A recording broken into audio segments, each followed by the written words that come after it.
This is for anyone who's got a Discovery 2 Td5 or a Defender Td5 with this kind of arrangement for the fuel filter. My MOT was recently abandoned because there was a fuel leak, and I investigated and I realised that the problem was the return line. It was leaking right around here, and I guess the washer is probably worn out and there's no seal, and that's what's causing the leak. So I did a little bit of investigation as to whether I could repair it, or whether I was going to have to replace this whole housing, which is quite expensive. It's about 150 quid or more to buy a new one, even an aftermarket part.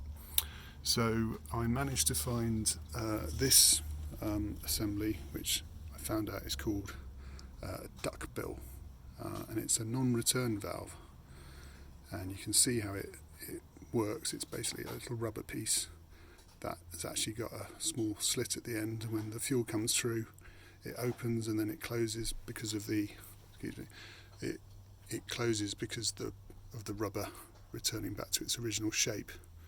I don't know if that's focusing properly, but I'll show you the old one, which I've just taken out, and you can see that has completely separated.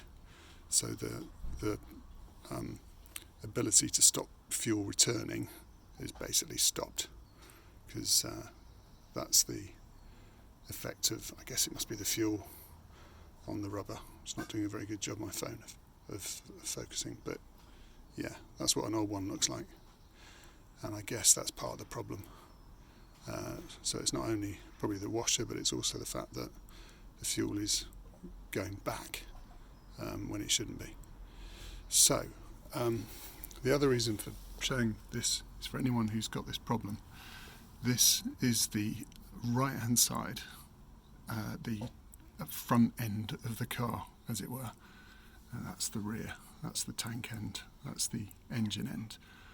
This non-return valve is on the inside, on the engine side of the filter. There are some posts on YouTube and around the internet that seem to think it's on this side. That's just nonsense. It's on this side, on the inside. I hope that helps people. It's pretty straightforward to repair. This part is just going to slot in where that brass fitting is, and then the washer goes between the nut and the housing, and that should be good to go. So hopefully that will get me through the MOT. Hopefully that was some help to someone. Cheers.